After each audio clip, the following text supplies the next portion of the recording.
Hello students, welcome back to our YouTube channel Sarika teacher.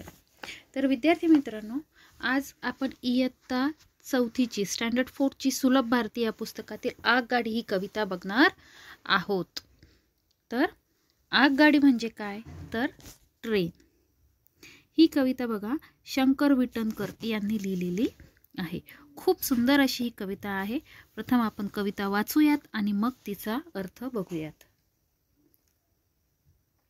चला तर मग.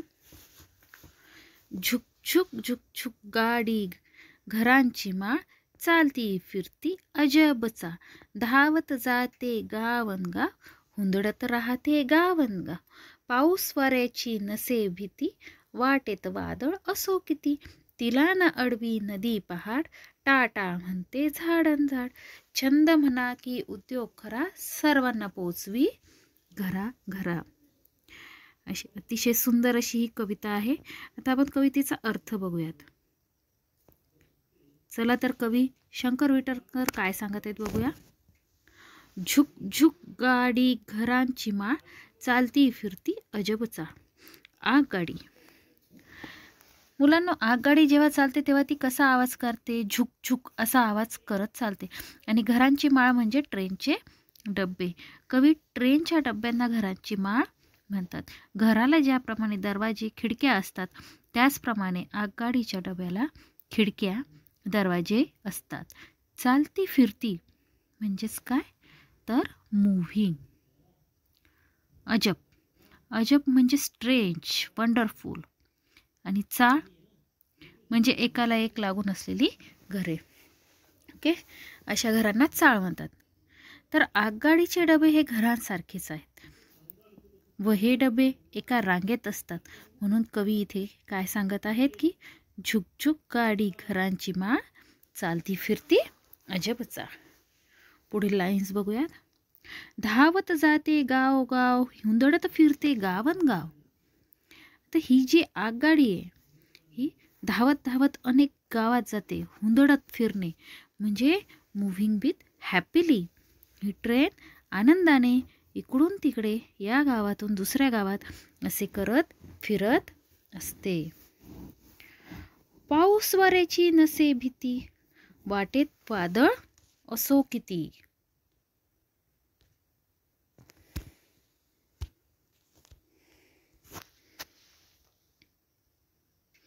इथे कवी काय सांगतायत, या आगगाडीला पाऊस वाऱ्याची अजिबात भीती वाटत नाही.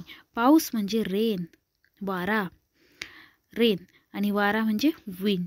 तर या आगगाडीला कितीही जोरात पाऊस येते, जोरात वारा येऊ दे, तिला भीती वाटत नाही. ती न घाबरता फिरत असते. ही आगगाडी पुढे पुढे गावांगाव फिरत असते. ओके. वाटेत वादळ असो किती. वादळ म्हणजे काय, स्टॉर्म. कितीही मोठे वादळ असू दे तरी ही आगगाडी तिचे काम करत असते. पुढील लाईन बघूया. तिला न अडवी नदी पहाड, टाटा म्हणते झाडन झाड. तर या आगगाडीला नदी पहाड कुणीही अडवू शकत नाही. जिथे नदी असते तिथे पुलावरून, ब्रिजवरून ही आगगाडी जाते. आणि जिथे डोंगर किंवा माउंटेन असतात, पर्वत असतात, तिथे बोगद्यामधून ही जाते. ट्रेनमधून जाताना तुम्ही जर ट्रेनमध्ये बसले असाल तर ट्रेनमध्ये जाताना झाडे पळताना दिसतात. खरे तर आपली ट्रेन पुढे पळत असते पण आपल्याला वाटते झाडे पळत आहेत. आणि जणू काही ही झाडे आपल्याला टाटा बाय बाय करीत आहेत असे कवी आपल्याला इथे सांगत आहेत. लास्ट स्टांजा बघूया. छंद म्हणा की उद्योग खरा, सर्वांना पोचवी घरा घरा. तर छंद म्हणजे काय, हॉबी. आणि उद्योग म्हणजे बिझनेस.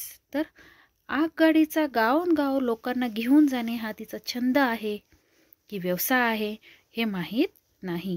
पण ही आगगाडी सगळ्यांना आपापल्या घरी पोहोचवण्याचं काम करते. अतिशय सुंदर अशी ही कविता आहे. कवितेचा आपण आता प्रश्न उत्तर बघूया. सर्वप्रथम शब्दार्थ. आगगाडी म्हणजे ट्रेन, माळ म्हणजे चेन, चालती फिरती म्हणजे मूव्हिंग, अजब मीन्स वंडरफुल, स्ट्रेंज, चाळ म्हणजे चॉल, धावणे टू रन, हुंदडत फिरणे टू मूव्ह अबाउट हॅपीली. आता प्रश्न बघा, खालील प्रश्नांची उत्तरे सांगा. आगगाडीला घरांची माळ का म्हटले आहे?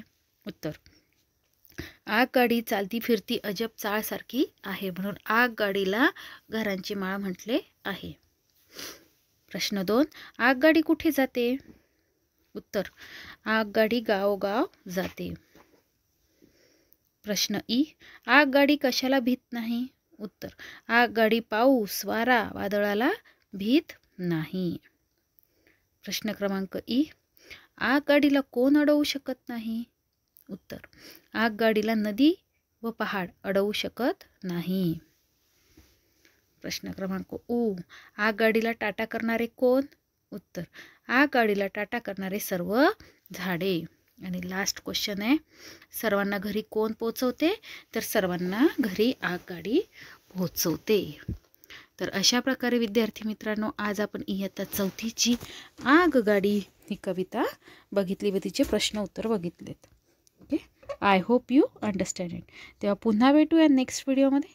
तोपर्यंत बाय.